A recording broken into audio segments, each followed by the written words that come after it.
Haya, mwadhani ya roho so. Bwana asifiwe. Na mkaite dinwali tore mwadhani tu Yesu Kristo. Na wasalimu katika jina la Yesu Kristo. Nindiraga thanga ni tondu wa muthenya wa umuthi. Namshukuru Bwana kwa sababu ya siku ya leo. Tondu uria Ngai atuyete ihinda riega ria kuigua kiugo giake. Kwa sababu vile Bwana ametupatia nafasi nzuri ya kusikia neno lake. Turacokia ngatho ni tondu uria Ngai atugereirio na ageni muthenya wa umuthi. Namshukuru Bwana hata kwa wale wageni ambao wametutembelea siku ya leo. Ageni ni kirathimo. Kwa sababu wageni ni baraka. Na riu ningi ona muthenya ukimuri wa nyito gani thini wa nyumba yake. Na vile siku nyingine tumewakaribisha katika jina la Yesu. Muthe kwenda twarie uhoro wa giti kia Ngai giatha. Siku ya leo nataka tunene juu ya kiti cha rehema. Na giti kia Ngai giatha ri. Na ile kiti ya Bwana ya rehema. No kio gitagwo giti gia ituiro. Ndio ilikuwa inaitwa kiti ya hukumu. Na nigetha tumenye atiriri. Na ndiposa tujue ya kwamba tondu gutiri ono mwe witu takarugama giti-ini kiu kia Ngai. Kwa sababu kila mmoja wetu lazima atasimama kwenye mbele ya kiti ya Bwana. Umuthi ri.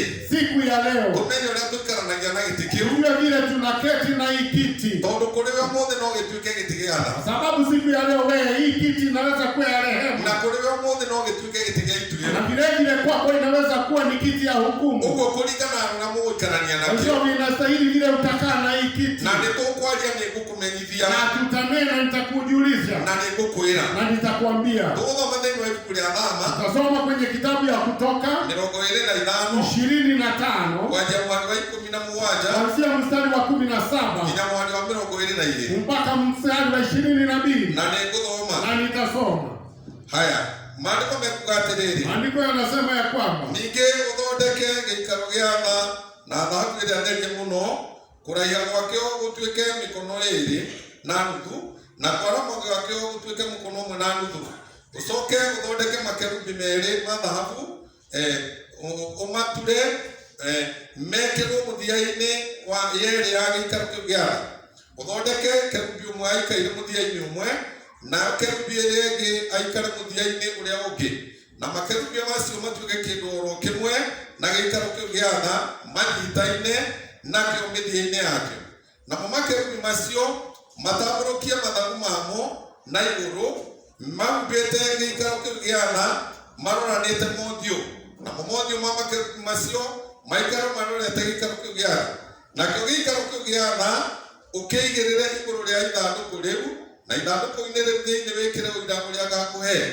Hau niho ngacemanagia nawe ndi iguru ria giikaro kiu gia tha gatagati ka makerubi macio meri me iguru ria ithanduku ria uira, twaranirie hamwe maundu maria mothe ngagwatha ni undu wa ciana cia Isiraeli. Mwathani arogoocwo. Bwana asifiwe. Ciugo ici ciaririo ndungata ya Ngai Musa. Haya maneno yalinenewa mtumishi wa Bwana Musa. Ĩrĩa Musa athiĩte kĩrĩma igũrũ kĩa Ngai. Wakati Musa alikuwa juu ya mlima ya Mungu. Nĩgetha akonio ũrĩa egũikara egũthondeka gĩikaro. Kupoza aonyeshwe vile atatengeneza ile makao. Na ũrĩa egũthondeka hema ya gũtũnganwo gũkũ thĩ. Na vile atatengeneza ile hema ya kutaniko. Na Musa tondũ nĩ erirwo akene ũhoro kũringana na ũrĩa onirio igũrũ. Na kwa sababu Musa aliambia aitengeneze vile ameonyeshwa kule juu. Hĩndĩ ĩyo nĩo mũkuona tũthondekete haha. Hiyo hema ndio hii unaona tumetengeneza hapa. Nĩ yarĩ na indo mũgwanja iria ciigĩtwo thĩinĩ wayo. Ilikuwa na vitu saba zile zilikuwa zimewekwa kule ndani. Na indo icio mũgwanja ũmũthĩ tũtikwaria ũhoro wacio wanarutana gũkũ. Na zile vitu saba hatutazinena juu ya leo.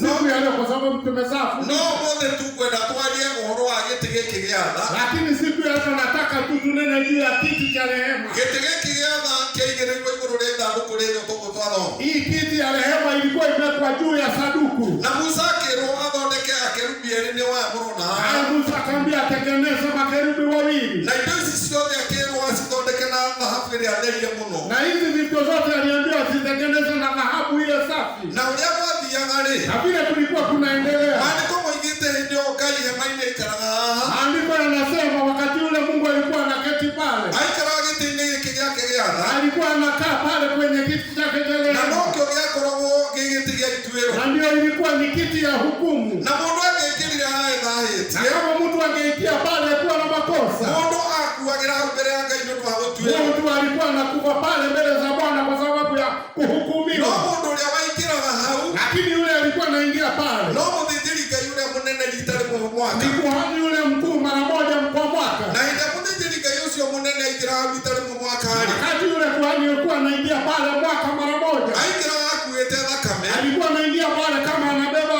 damu ĩrĩa yahorohagĩria Isiraeli Israeli mehia mwaka mzima. Ile ilikuwa ni ya kuwarehemu kwa mwaka mzima makosa yao. Na ndio wako roho mwezi 10 mwezi wa mugwanja. Wakati kulikuwa ni tarehe 10 mwezi wa 7. Todo siadhiria mali na sio lele. Kwa sababu zile kusanyiko walikuwa nazo zote. Siade mugwanja. Zote zilikuwa ni 7. Ili asio na mali tuonega imani yake mwaka ine wa Ngai. Zile walikuwa wameamuliwa na Bwana wasifanye kwenye mwaka wa Bwana. Nekwane na gya Bathaka. Kulikuwa na ile kusanyiko ya Bathaka. Na nikio kiajagia. Na ndio ilikuwa ya kwanza. Nekwane gya magana mabere. Ilikuwa na ile ya mafuriko ya kwanza. Nekwane gya kulia mikate limekira na kuna ile ingine ilikuwa ni ya kukula mikate isiyokuwa na dawa ya chachu. Nekwane gya turubeta. Na kulikuwa na ile ingine cha kusanyiko ya tarumbeta. Nekwane na gya horohio. Na kulikuwa na ile ingine ilikuwa inachukua shida zao. Na nekwane na gya ituno. Na kulikuwa na ile walikuwa ni za zile vibada walikuwa wanajenga. Huko gya horohio ile. Kwa sababu pale walikuwa wanachukuliwa adhabu zao. Nikiongea kama mwezi 10 mwezi wa mugwanja. Hiyo ilikuwa inajengwa tarehe 10 mwezi wa 7. Na mubikiri kai oya gana kama. Kwani alikuwa anachukua damu. Amerutete hali aja. Wakati ameitoa pale nje. Akamye nayo. Alikuwa anaingia nayo. Akamigiria gitekerea. Akaiwekelea juu ya ile kiti cha ni warumu ya hade. akiwa pale kwa watakatifu. Akaikirire mbele atari na kameria. Kama ingiingia pale mbele bila ile damu. No mukwa gyakwirire. Nikufa angekufa. Todo angetheire giti kiugigia itwiro. Kwa sababu angeenda kwa ile kiti cha hukumu. No kamea wathiaga nayo. Lakini ile damu alikuwa anaenda nayo pale. Todo yale hakuhora ile Israeli mehia mwaka mzima. Kwa sababu ilikuwa ni kwa kuondolea dhambi ya mwaka mzima. Ndio yatumanga ya nina urule wothe naguo. Yao ndio ilikuwa inafanya Mungu aondoe ule uovu ako nayo. Na ndio ndio ndio wako na kamea ore. Na kwa sababu baada ya Mungu kuwa na ile damu, Ngai akahorohera Israeli. Mungu alikuwa anawarehemu. Na ndio ndio giti kikagaruka gikagiatha. Na kwa hivyo ile kiti inabadilika inakuwa ni ya rehema. Na akarekera Israeli mehia mwaka Na wothe. waondolea dhambi zao zote za mwaka mzima. Na ndio kuona atiriri. Na ndiposa unaona ya kwamba hali tugeine sigale ko hali kitambaya. ile nguzo kwa sababu kulikuwa na pasia. Kile kiaga ni tirumu yake. Ile ilikuwa inakata ile rumu ya pili. Na no mudhiri kayuna munene wa ikirani talimu mwake. Na ni kuhani yule mkuu alikuwa anaingia pale mara moja kwa mwaka. Nikokugwa ile ya Yesu atukana mudharabainere. Kwanza unaona wakati Yesu alifariki pale msalabani. Maandiko mwenyewe kitama kile kigiatoka. Maandiko inasema ile pasia ikapasuka. Na kile kiamatu kale. Baada ya kupasuka. Hali hapo ile haidetwa. Pale ambao walikuwa wamefungwa. Na hali mtali modo kiakinyire. Na pale hakuna mtu binadamu angeingia pale. Hapo makei koloro jira. Watu wote wakafunguliwa njia. Naona kile kama igulile jira. Lakini ile kitu ilifanya wafunguliwe ile njia. Ukisoma kwenye kitabu cha Wahibrania. Maandiko inasema ya kwamba Yesu akaingia pale pa watakatifu watakatifu. Pale ambao sio hapa duniani.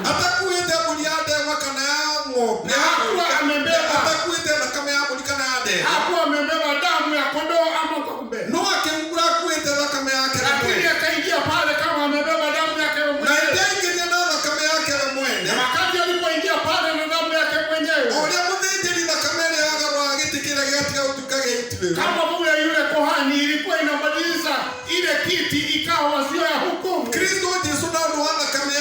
Kristo Yesu kupitia kwa damu yake akabadilisha ile kiti ikawa ni kiti ya rehema. Na maandiko inatuambia siku ya leo wale ambao wako ndani ya Kristo Yesu, wale ambao wameshaoshwa na ile damu, wale watu si wa kuhukumiwa tena, wale si wa kuhukumiwa tena, wametoka kwenye kifo wanaingia kwenye uhai, kwa sababu ile damu ilituosha, ndiposa ilituwezesha. Bwana asifiwe. Wahibrania 10 maandiko inatuambia kwamba kuona tumefunguliwa ile njia. Acheni nasi tuikimbie pale kwa ile kiti ya Bwana. Na kama tumewekewa ile damu ya Yesu, tukiwa na usajili ya kwamba kwa sababu ya kujua Yesu kukufa tuko mbele ya Bwana. Kwa sababu yule yote ambaye anakaribia ile kiti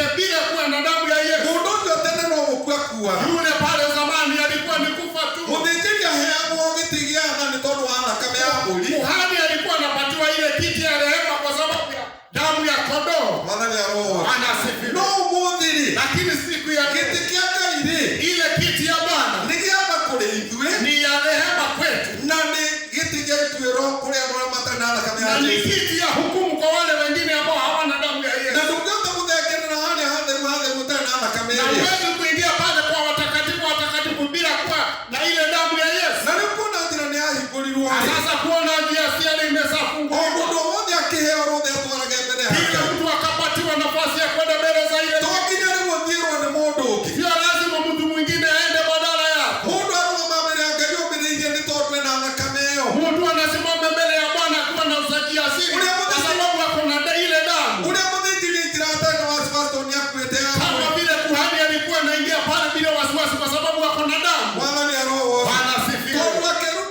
Kwa sababu wale makerubi wale makerubi ni askari wa kukaa kulinda ile kiti ya Bwana. Na kila mtu akiingia pale bila kuwa na ile damu, wale makerubi ndio wanafanya kazi ya kumuua. Kwa sababu ndio wanalinda ile kiti ya rehema.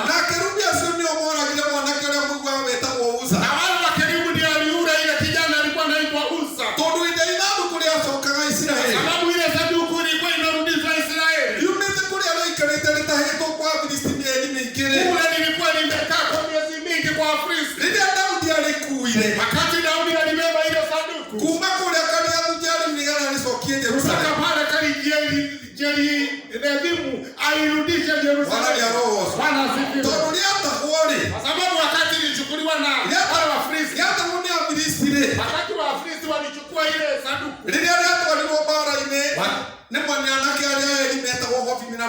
wakati Hofni na Finehasi walienda na ile sanduku kwenye vita, lilichukuliwa na Wafilisti na wale vijana wawili wakauawa. Na mwakumbuka baba yao Eli alikufa ile siku. Ndiposa hii kiti ifanye hukumu yake kwa ile nyumba ya Eli. Kwa sababu wakati Eli alikuwa mzee alikataa kusikia Bwana. Hao vijana wake wakawa waovu sana. Ile kiti ikahukumu nyumba ya Eli. Na wale watu wote wakafa siku moja. Na ndiposa maandiko yanasema ya kwamba wakati ile sanduku ilipelekwa kule nyikani,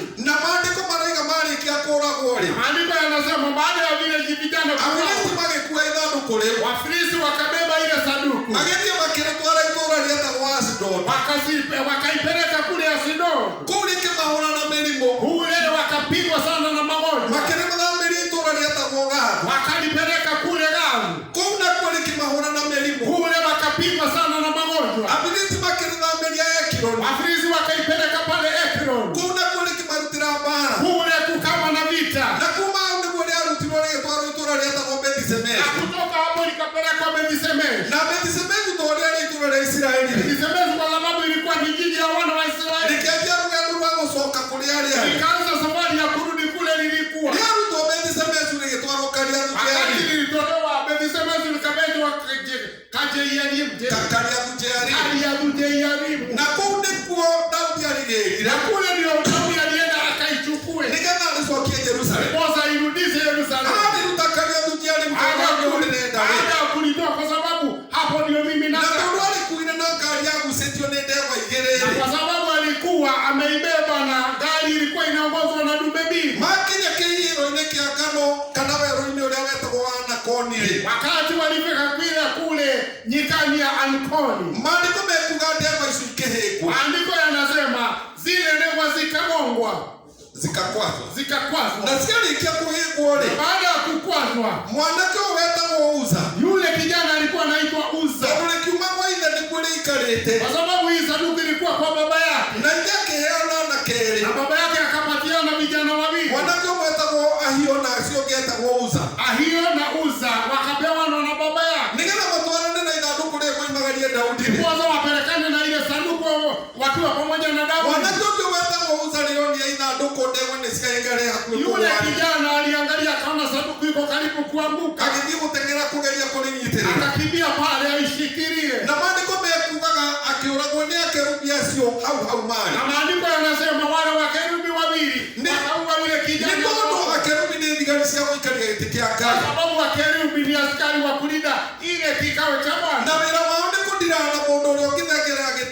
Na kazi yao ni kuangalia yule anaweza karibia ile kiti. Akiwa hana ile damu ya kuifanya iwe ni kiti ya rehema. Kazi yao ni kuya yule anaweza karibia ile kiti bila ile damu. Kwa hivyo Uza akakufa pale kwenye ile nyika ya mikao. Alikaribia ile kiti ya Bwana ikiwa si ya rehema ni ya judgment. Wale wakerubi wamesimamia wokovu wa kile kitake agano la kwanza na hii nyingine agano mpya. Hapa nataka ushike vizuri. Kerubi moja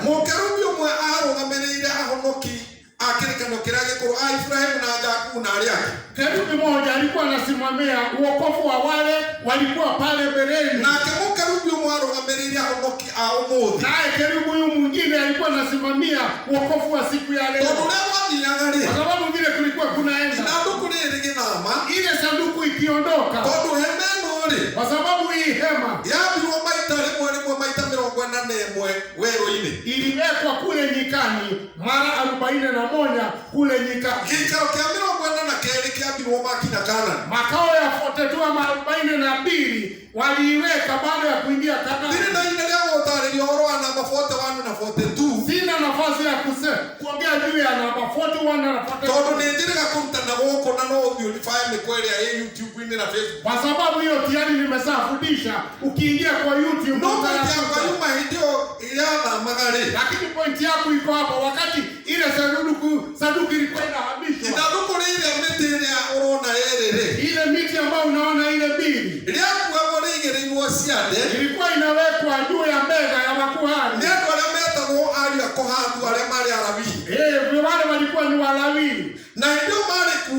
Wakati ule walikuwa naibeba kerubi mmoja. Kerubi mmoja alikuwa anaangalia pande hii, na kerubi mwingine alikuwa anaangalia pande hii. Ndipo pale tulisoma waliwaambia waangalie kila watu watuweke ile sanduku kwenye bega ikienda pande hii. Kerubi alikuwa anaenda na kinyume. Alikuwa anatazama kikao cha rehema. Huyu mwingine alikuwa anaangalia hapa mbele akitazama makao ya rehema. Kwa sababu pale katikati ndio ile damu ilikuwa inawekwa. Huyu anaenda alikuwa anaangalia ile damu. Yule mwingine alikuwa anaangalia damu ambayo ilimwagwa. Kwa sababu Abrahamu na nabii wale walikuwa walikuwa mfano wa kerubi wa pande hii. Kwa sababu walikuwa wanatarajia damu ambayo itamwagwa na Yesu. Hawa wengine wako pande hii nyingine. Siku ya leo tunatazama Bwana asifiwe sana. Kwanza wokovu wale wa zamani na wa siku ya leo wote wataonekana kwenye kiti cha rehema. Wasaidiwe na ile damu. Nipoza watu wote wawekwe pamoja. Kwa sababu wale walikuwa wanasikia Yesu atakuja. Wale walikuwa wanasikia kuna mmoja atakuja mmoja. Ndio walikuwa wanafananishwa na hiyo wale walikuwa wanaangalia ile damu. So tukisema kwa Kiingereza, the saints of the Old Testament aondoki ale They looked forward to the blood that was to come. But the saints of the New Testament, today they look backward to blood which was shed by Jesus Christ.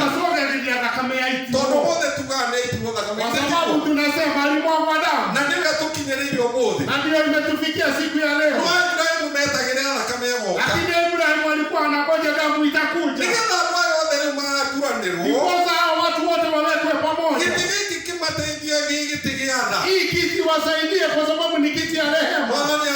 Bwana asifiwe. Wale wote ambao wako na damu.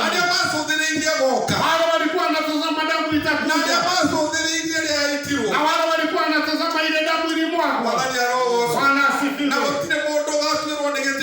Na hakuna mtu atahukumiwa na hii kiti akiwa na ile damu. Unaweza kuniuliza na wale ambao walikufa kabla ya Yesu kukuja, hii kiti ya hukumu watapelekana nayo aje? Lakini suluhisho hiyo anza ni hivi. Aroma 2 uandike uende usome.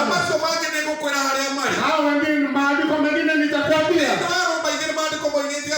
Aroma 2 maandiko inasema ya kwamba watu hawatasema sisi hatukumjua Yesu na hatungeokoka kwa sababu hakuwa amefufuliwa. Pale Paulo akanena ya kwamba wale ambao walikufa, ile sheria ilikuwa kabla ya hii sheria kuja, watahukumiwa na ile sheria wamejitekelezea wenyewe. Kwa sababu wakati walikuwa wanaongea kuua sio kuzuri na kuimba sio kitu nzuri, maandiko yanasema ni hukumu walikuwa wanajiwekea. Bwana asifiwe. Na mnajua hata kwenye Kikuyu yetu, hata kabla ya Biblia ilionekane, Bwana asifiwe, mtu kama angeua mtu, kuna vile alikuwa anakadhibiwa. Na kama mtu angeiba, kuna vile alikuwa anahukumiwa. Na tunasikia kuna watu walikuwa wanawekwa majani wanachomwa. Kuna watu walikuwa wanawekwa hiyo, nasikia wanauawa wakiwa bado. Kwa sababu wale watu kuna sheria walikuwa wamejitengeneza. Kuiba sio kuzuri, kuua sio kuzuri, hata kuchukua kitu ya mtu ama kuua sio baya. Walumi 2 ukienda usome. Wale ambao walikufa kabla ya Kristo kuja, ile kiti itawahukumu kadiri ya vile walikuwa wanaenda na zile sheria walikuwa wamejitekeleza. Amen. Na ni Mungu alinena vile. Petro wa kwanza 3 uandike ukasoma. Andiko anasema ya kwamba ana ya kifo cha Yesu akapatiwa mwili wa roho, akateremka kule kuzimu, akahubiria maroho yale alikuwa bado. Wale walikufa wakati wa Nuhu. Bwana asifiwe. Akateremka mpaka kule kuzimu, akahubiria wale walikuwa akawahubiria wale walikufa wakati wa Nuhu. Na kwa sababu maandiko yanasema ya kwamba mwaka siku moja ni kama miaka 1000 mbele ya Bwana. Au miaka 1000 ni kama siku moja mbele za Bwana. Wale ambao walikufa pale mbeleni wakati alienda kuwahubiria, kwa sababu Yesu aliketi kule siku 3. Na kwa sababu hakuwa na mwili kama sisi, walikuwa ndani ya roho. Ndani ya Mungu labda inaonekana walihubiriwa miaka 3000. Na hiyo Petro wa kwanza ile baada ya kumaliza ile 3 ndio inaongea vile walihubiriwa. Ukiteremka ile ya 4 inasema ya kwamba mire nginya horo ukaunjerio kina ndora makwe. Hiyo ndio ile sababu ilifanya mpaka wale walikufa mbeleni wapate ile injili. Ugo akerubi kana saint yake kana okerage ko. Kwa sababu akerubi wale waile wa pale zamani. Gutire mundu ukegwatia atigitikiaga ikamutwira tonda ibire injili. Hakuna mtu atasema nimehukumiwa kwa sababu sikusikia injili. Na wale mekuo mundi tutikegwatia. Hao wale wako siku ya leo sisi.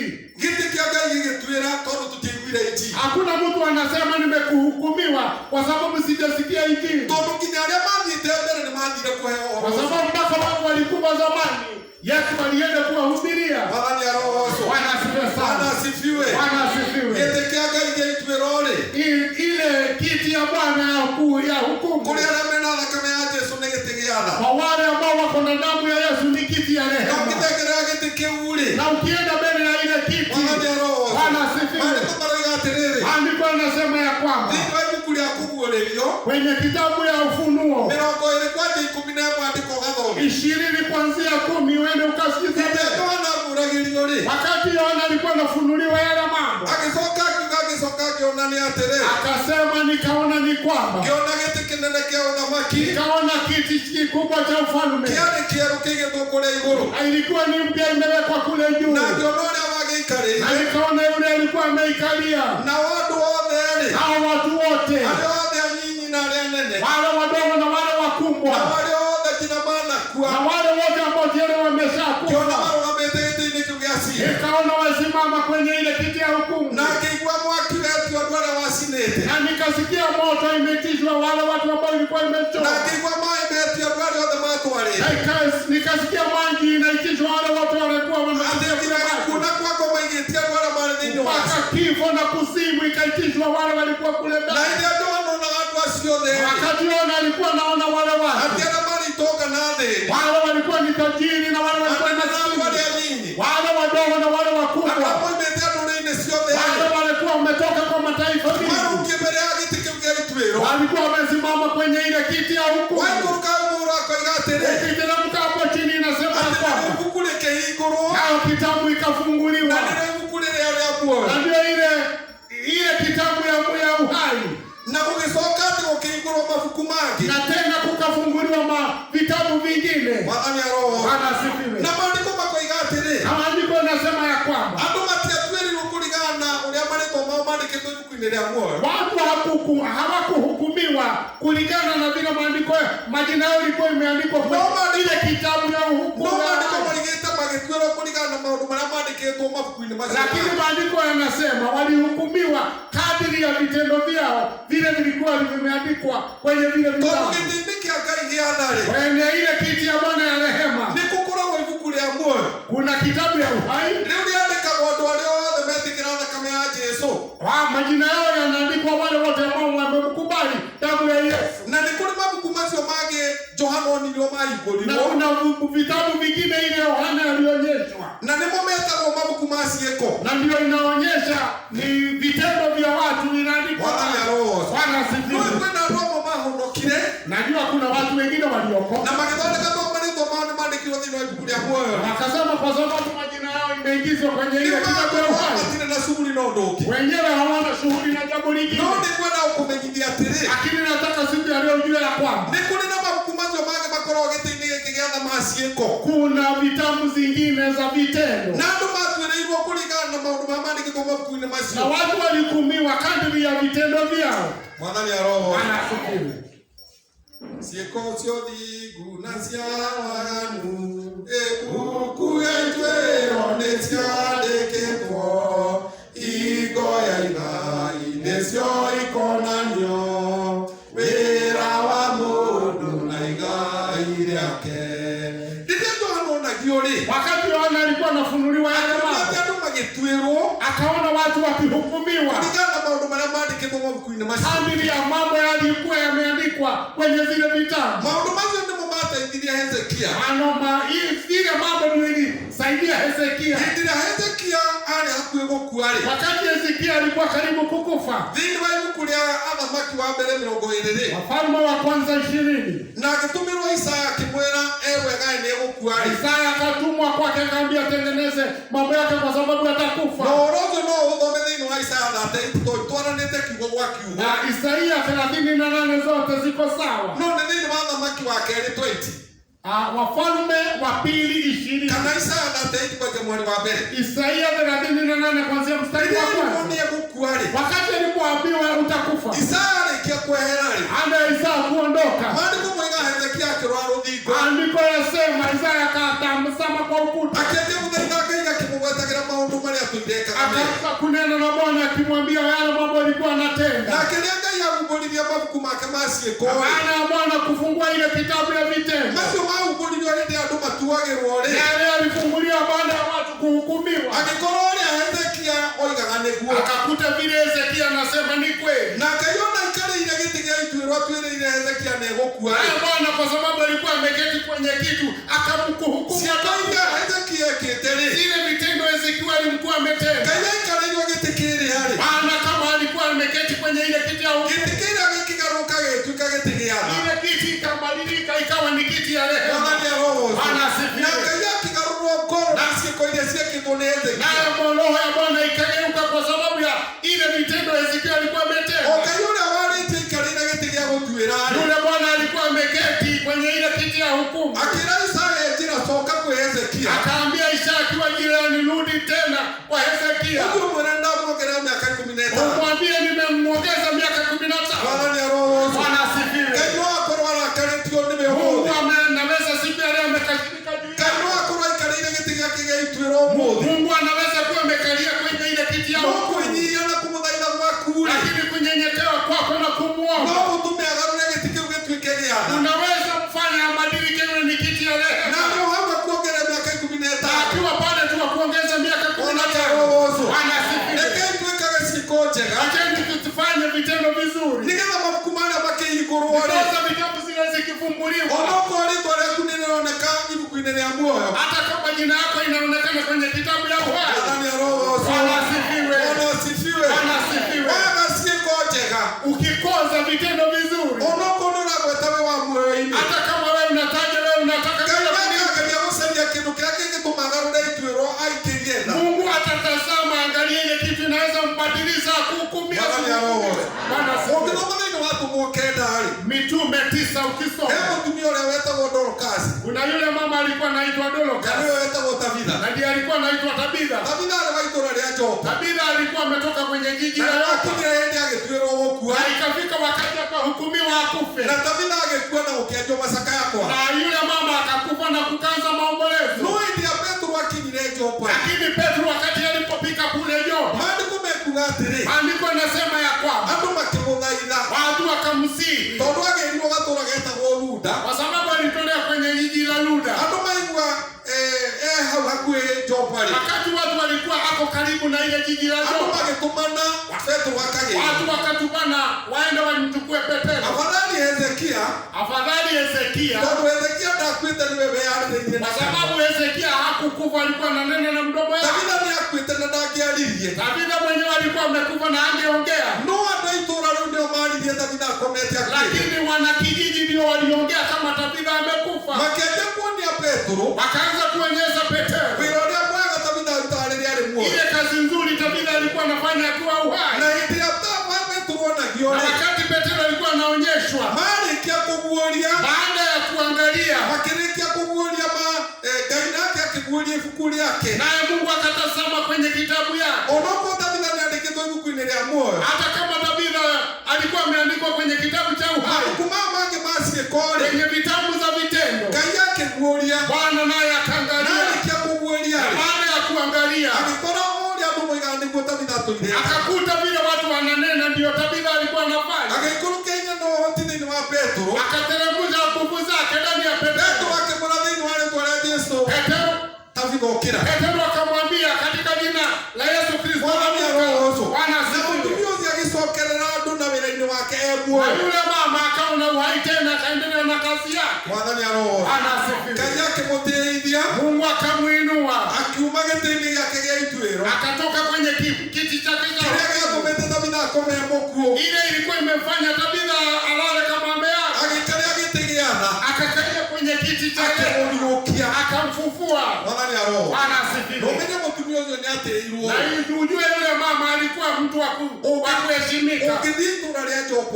Ukienda jiji la Joba siku ya leo, kwa sababu tulienda huko na pasta na natamani sana kwa Israeli wakati tulienda kule Israeli jiji la Yopa, tulienda kwa nyumba yake kule, kulikuwa ni kwake. Kumejengwa kanisa kubwa sana. St. Tabitha's Church. St. Tabitha's Church. Kwa watu wao ni makumbusho. Lakini pointi yangu iko hapa. Baada ya Bwana kutazama kwenye ile vitabu ya vitendo, ile kiti yake ya hukumu ikabadilika ikawa ni kiti ya rehema. Akabadiliza kwa vitendo zile aliona kwenye zile vitabu, kwa sababu hangeongea yeye mwenyewe. Hiyo ndio ile maneno ilimsaidia ile Mordekai kutoka kwa ile kifo alikuwa ametengenezwa na Haman. Kwenye kitabu ya Esteri 3 ukienda ukisoma, Mordekai alikuwa anapangiwa vile atauawa. Mfalme wakati alikosa usingizi, wakati alikuwa anatazama ile vitabu ya vitendo,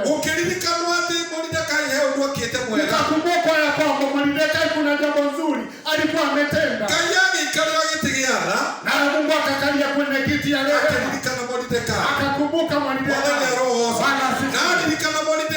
Maana kukumbuka Mordekai, ile kiti ya Mungu ikawa ni ya rehema kwake,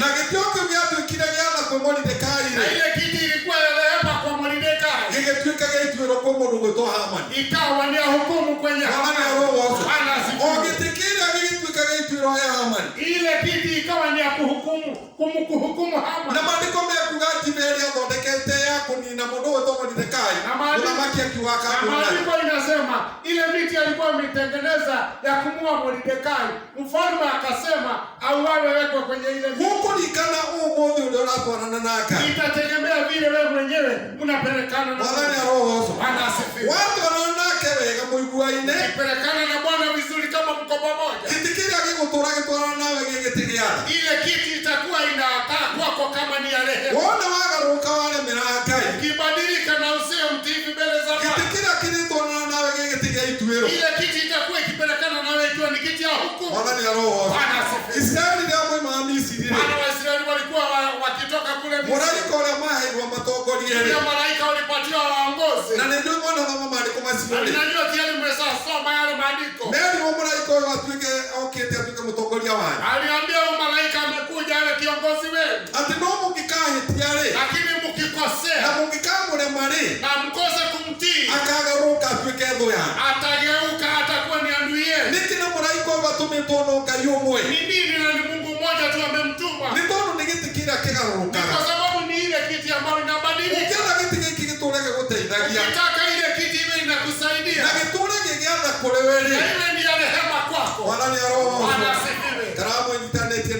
Kaa pamoja na Mungu.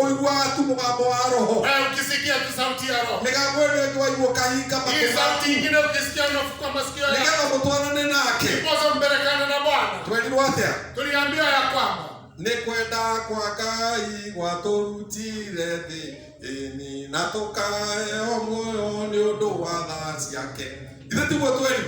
Ati ni kwenda kwa Ngai gwaturutire, ni mapenzi ya Bwana ilitutoa kwenye mataifa, na tukae muoyo ni undu wa tha ciake, na tutapewa moyo kwa sababu ya rehema zake. Ugo gitikie ungegutungatire na kwa hivyo ile kiti kusaidia na rehema, ndio wao wende kanitha atiri, kwa sababu akaambia kanisa ya kwamba thini wa Korintho wa keri 5 mweri wa 10 na wandike uthio gathome Korintho wa pili 5 mstari wa 10. Paulo akira kanitha atiri, Paulo akaambia kanisa ya kwamba amete kwaria hau iguru riri, alikuwa pale ndio ameongea ya kwamba oro ya mundu teneri mambo ya vile mtu wa zamani ekuumirwo ni gituro kiria kiumaga iguru atafunikwa kutoka na ile kitu itatoka juu ati nginya ile uhoro wa muoyo ukameria uhoro wa mwili wa gukua mpaka mambo ya uzima yatameza hii mwili ya kufa. Hau ni kuma mwari wa mbere hapo ni kuanzia mstari wa kwanza aikũrũka gĩkinya mwari wa 10 to nĩyo ndĩrenda rĩ teremka hapo ufike mstari wa 10 akiuga nĩ gũkorwo rĩ akasema ni hapa gũtirĩ hĩndĩ ithuothe hakuna sisi wote tutaoneka tũtakoneka gĩtĩ-inĩ gĩa ituĩro kĩa Ngai lazima tutaonekana kwenye kiti cha enzi ya Bwana nĩgetha mũndũ aheo ngerenwa yake kwanza kila mtu apatiwe zawadi yake kũringana na maũndũ marĩa aneke na mwĩrĩ kadiri ya mambo yote yamesatenda akiwa na mwili makorwo marĩ mega akiwa ni mazuri ona makorwo marĩ moru ama akiwa ni maovu ũcio nĩ Paulo oigire ũguo kwa ni Paulo alinena vile na atokagĩra ciugo iria rĩu Johana onete kũguũrĩrio twĩrĩ alikuwa anarudia yale maneno ya Yohana alikuwa ameonyeshwa ati kwenye Ufunuo 20 Paulo akiuga gũtirĩ hĩndĩ ithuothe Paulo akasema ni lazima sisi wote tũtakarũgama mbere ya gĩtĩ gĩa ituĩro kĩa Ngai tutasimama kwenye kiti cha hukumu ya Bwana nĩgetha mũndũ akaheo ngerenwa yake kwanza kila mtu atapatiwa zawadi yake ya maũndũ marĩa ekire na mwĩrĩ ya mambo yote ambayo ulitenda ukiwa na mwili makorwo marĩ mega akiwa ni mazuri ona makorwo marĩ moru ama akiwa ni maovu na nĩkĩo Roho Mũtheru atwĩrire atĩrĩrĩ Roho Mtakatifu akatwambia hapa igai rĩa wega rĩho na igai rĩa ũũru rĩho mũthia wa mũcara menya harĩa we ũrũngiĩ maru nĩ makoinwo nĩ arĩa othe marĩ thĩ magathĩrĩria Jesũ Mwathani aroho atĩrĩrĩ sikiliza hapa igai rĩa wega rĩho zawadi ya mambo mazuri ipo na igai rĩa ũũru rĩho na zawadi ya mambo maovu bado ipo igai rĩa wega riumaga gĩtĩ-inĩ gĩa zawadi ya mambo ya mazuri yanatoka kwenye kiti cha igai rĩa ũũru riumaga gĩtĩ-inĩ gĩa ituĩro zawadi ya mambo maovu inatoka kwenye kiti na Ngai ndacenjagia na Mungu hawezi kubadilika gĩtĩ kĩrĩa nĩ kĩmwe ili kiti ni moja mwaka mũgima thĩinĩ wa Isiraeli gĩatũũraga gĩa ituĩro mwaka mzima kwenye wana wa Israeli kwani ya kuua hukumu nĩkĩo mũndũ wothe angĩingĩrire hau mbere ya mũthenya wa horo ũyũ no gũkua kĩake kwanza kila mtu angeingia pale angekufa no mũthenya wa horo ũyũ rĩ lakini ile siku ambayo tayari imesaka mũthenya ũcio wika mweri 10 mweri wa mũgwanja ile siku tarehe 10 mwezi wa 7 kĩaigĩrwo thakame rĩ baada ya kuwekelewa ile damu okĩo kĩagarũkaga gĩgatuĩka gĩathĩ ile ilikuwa inabadilika inakuwa ni kiti ya Ngai akarekanĩra mehia ma mwaka na mũgima mtu alikuwa anaondoa maovu yote ya mwaka mzima na rĩu Kristo tondũ rĩu nĩaingĩrire hau rita rĩmwe rĩa kũigana rĩ na Kristo kwa sababu ameingia pale mara moja kutosha nĩkĩo rĩu waroraga nĩtũgĩthengererei hau kwanza unasikia Paulo anasema na tuende kwenye ile kiti twĩna wagĩrĩru no kinyanĩru tukiwa na ukamilifu na hau nĩho oimĩte ciugo iria Paulo eraga kanitha atĩrĩrĩ na ndio yale maneno Paulo alikuwa anaambia kanisa yake atĩ nĩndendaga ndĩmũmenye we ilikuwa mimi nataka nimjue yule Kristo na ndĩmũmenye na mũmenyerero ũkĩrĩte maũndũ marĩa mangĩ na mothe nimjue kushinda yale mambo mengine yote thĩinĩ wa Filipi 3 kwenye Wafilipi 3 atĩ na ngoragwo ndĩ thĩinĩ wake na niwe ninakaa nikiwa ndani yake itakĩrĩ na ũthingu wakwa mwene ila na haki yangu mimi mwenyewe tiga ũrĩa umaga thĩinĩ wa Kristo ama utakatifu ule unatoka kwa mwene kĩgĩatũmaga Paulo oige ũguo Paulo alikuwa ananena hivyo kwa oiga no tondũ nĩamenyaga ũndũ ũyũ ahumburia harĩa na thakame alikuwa anajua kwa sababu yeye alikia pale na ile damu na akamenya igongona rĩu rĩtigacokerwo alikuwa anajua ile dhabihu haitarudiwa tena na akamenya ũyũ nĩyo yetĩkĩrĩkire rita rĩmwe rĩa kũngana alikuwa anajua ile ndio ilikubalika mara moja ya kutosha na akamenya ũyũ nĩyo yaragia maũndũ mega gũkĩra ĩrĩa ya Habili alikuwa anajua ndio inanena mambo mazuri kushinda ile akĩmenya ndatũra hinĩtwo thĩinĩ wake rĩ akasema mimi nikikaa kũrĩa vichwa ndani kũrĩa yake guothe ndĩrĩthiaga kule kote ambao nitakuwa nikienda thĩinĩ wake rĩ nikiwa ndani yake ndĩrĩtũra igo ciothe gĩtĩ gĩa tha kĩnjerekeire itakuwa kiti cha Mwathani aroho pamoja na tondũ Ngai ehũgũra ũguo arona thakame ya Jesũ kwa sababu Bwana akitazama hivi anaona damu ya Yesu na amĩona ndĩ thĩinĩ wayo na akiona nikiwa ndani ya ile damu ndirĩ hĩndĩ ngatuĩrwo hakuna wakati nitahukumiwa ona ngatuĩka rĩu mũtuanĩri hata mimi nitakuwa mtu wa kuhukumia wale wengine. Mwathani aroho Bwana asifiwe. kana ti ithuĩ twerirwo atĩrĩ Sisi tuliambiwa ya kwamba rũrĩrĩ ikono theru andũ arĩa mahotanĩte rũgendo-inĩ marũgamĩte na nguo njerũ na thũmbĩ ciao cia thahabu magĩtua ciira mwena Jesũ gĩtĩ-inĩ gĩake gĩa ũthamaki mbere ya gĩtĩ gĩa ũthamaki ũcio ndũrĩrĩ ciothe nĩikarĩ nĩtũkinyĩte harĩa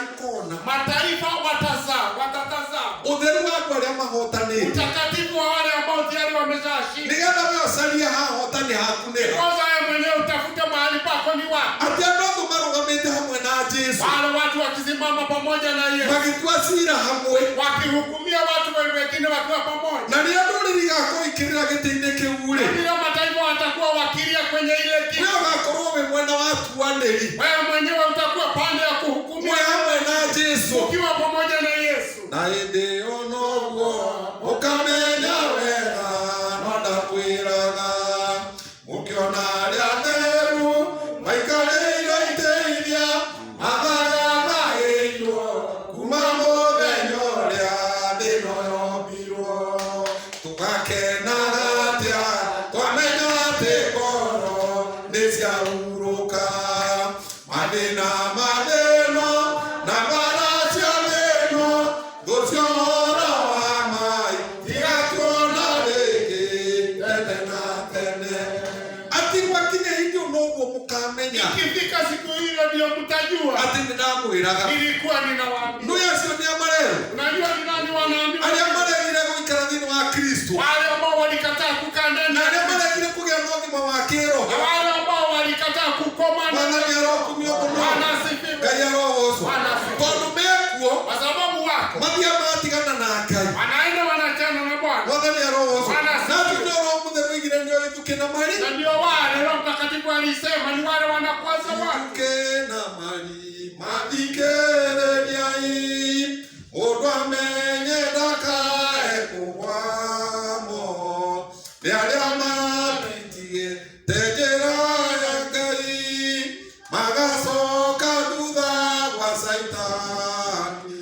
mendaga kũgucia ciana cia Jehova igwe marima marĩa magũire no thiku wa kanua na ndeto cia tũhũ na wendani wao wa mathara atĩ andũ acio na he kĩbugo kiugaga atĩrĩrĩ monaga andũ arĩa marĩ na roho wa ma makaigua ũũru maririkana nĩ marĩ na tigiti wa gũthiĩ igũrũ no nĩ matunyirwo nĩ Saitani atĩ monaga andũ a Jehova makaigua ũũru wanatazama wale watu wanasikia vibaya tondũ nĩ maregire kwa sababu walikataa kũmenyerera tigiti wao kulinda ile tiketi yao andũ acio nĩ matunyirwo wale watu walinyang'anywa na wale nĩ marerwo atĩrĩ na wale ndio wanaambiwa ya kwamba makĩgethera gĩtĩ kĩrĩa gĩakorwo gĩa ituĩro wakienda kwa ile kiti itakuwa ni ya kwa kuu na arĩa mekũhotana-rĩ wale watu ambao gĩtĩ watashinda gĩkĩ gĩgatuĩka gĩa tha kũrĩo ile kiti itakuwa ni ya rehema na kwao magaikara nĩgetha matuĩre na thĩ watakaa ndio wahukumu dunia Mwathani arogoocwo Bwana asifiwe nginya Paũlũ-rĩ hata Paulo mwenyewe nginya kwagĩire thĩna thĩinĩ wa kanitha wa Korinitho wakati kulikuwa na shida kwenye kanisa wa na andũ magĩkorwo mahĩtania maratwarana gwa Cibu na gwa na Ndio na wakati magoti wakikosana walikuwa wanaenda kwa machifu wahukumiwe rĩrĩa magwa matetagia merire hao atĩrĩ walikuwa anawaongea anaweza akawaambia kwagĩte andũ mena roho gatagatĩ-inĩ kanyu tumekosa watu ndani yetu wakiwa na roho mangĩikaria thĩ na ariũ-inĩ itũ acio mamaciira wale mnaweza keti pamoja na wasikilize nĩgetha mũthiĩ kwarahia macira manyu kũrĩ andũ a ndũrĩrĩ naweza mchukue kesi zenu uyapeleke kwa malaika angĩikũrũka hau akĩmoria atĩrĩ na nĩho ndĩrenda pale chini akauliza kwamba na ndio ninataka kamũtoi inyuĩ nĩ inyuĩ mũgatuĩra kĩrĩndĩ gĩa gũkũ thĩ hamjui gĩothe nyinyi ndio mtahukumu mataifa ona kaĩ mũtoi nĩ inyuĩ mũgatuĩra araika arĩa na marĩ nyinyi ndio mtahukumu hata malaika na angĩkorwo nĩ inyuĩ mũgatuĩra thĩ-rĩ na kama nyinyi ndio mtahukumu mataifa angĩkorwo nĩ inyuĩ mũgatuĩra araika-rĩ kama nyinyi ndio mtahukumu malaika mwaremwo tu mũtwaga cira gatagatĩ-inĩ kanyu tunashindwa sana kukata kesi Mwathani arogoocwo tondũ arĩa megũikara mwena wa Ngai kwa sababu wale watakaa pande ya Mungu andũ acio rĩu nĩ marĩkĩtie kuma ituĩro-inĩ watu tayari wametoka kutoka kuhukumu andũ acio makaingĩra muoyo-inĩ wenyewe wameingia kwenye nĩ uhai marĩkĩtie kuma gĩkuũ-inĩ wametoka kwenye kifo makaingĩra muoyo-inĩ wanakinga kwenye uhai nĩho magũiga atimie ndũraga kwanza Paulo anasema sio mimi nĩ ninaishi Kristo ũtũũra thĩinĩ wakwa bali ni Kristo anadumu ndani thĩinĩ yangu wa Galatia igĩrĩ mweri wa 20 Wagalatia 2:20 it is not I who liveth ndiye doraga but Christ who liveth in me none Kristo doraga ndani ũguo wako wagũra tũũra gĩtĩ-inĩ kĩa Ngai gĩana huyo Paulo alikuwa anaketi ndani ya ile kiti ya Bwana ya rehema Mwathani arogoocwo Bwana asifiwe Bwana asifiwe. Bwana asifiwe. Getekelea getiagaruruka. Ile kiti haikuwa inabadilika. Na ngaido imagaha. Na Mungu hawezi toka pale. Adira na norioroka hukulika noriotaliwe. Anashughulikia mtu kadiri ya vile uko. Ego kuigwerana. Atasikia rehema kwako. Kulingana na vile uko. Ego gotwera. Atakuhukumu. Kulingana na oriohana. Kadiri ya vile umekaa. Mwana ya roho. Bwana asifiwe. Ugo mundu uriogagiru kugaruka niwe. Kwa sababu yule mtu anastahili abadilishe. Tugaine vitu nagaruka. Kwa sababu Mungu hawezi akabadilisha. Mwana ya roho. Bwana asifiwe. Israeli mera kumwahitilia muraiko wagakaruka tukelo. Kwa sababu Israeli walikuwa wanaambia mkikosea malaika atakuwa ni adui wewe. Mwana ya roho. Bwana asifiwe. Nono ugeto wandikirwe bukuinene ya moyo ri. Naweza kusema kwa sababu jina yako limeandikwa kwenye kitabu. Atili wewe nduri no nduki. Wewe hauna shida hiki. Na nduri na nduki ukika. Na hakuna jambo lingine unaweza kufanya. Mwaka kulima kumasi yako. Lakini unasikia kuna vitabu ya vitendo. Na lia bao bara yorocho na kirevule. Na wakati Paulo alikuwa ananena haya mambo kwa akelea nini wako ni wa mbele idhato. Wakorintho wa kwanza 3. Wewe ni mwali wa 10 kiuga tere. Mstari wa 10 akasema ya kwa. Naona watia hawigoro. Unaweza kuanzia pale juu. Akiganyeta mwakidia muogere. Akasema mimi kama yule mtu anajenga kwa hekima. Nyumba ya honokio wako yule ya Kristo tonewe. Nilijenga nyumba yangu juu ya Kristo kwa sababu ni heshima. Na kugadu wa dhamena rudha mamba tie miako ya ogeti ni kule mage. Akasema kila mtu ana ruhusa ya kujenga nyumba yake bila anataka. Akiwa nao akena maiga magoro. Naweza kujenga na mawe na mawe. Nao akena fedha. Naweza kujenga na fedha. Nao akena dhahabu. Na unaweza kujenga na dhahabu. Akiwa nao kule akena nyeki. Unaweza kujenga na nyasi. Kana mete ama miti. Kana itira siao. Ama zile gozi.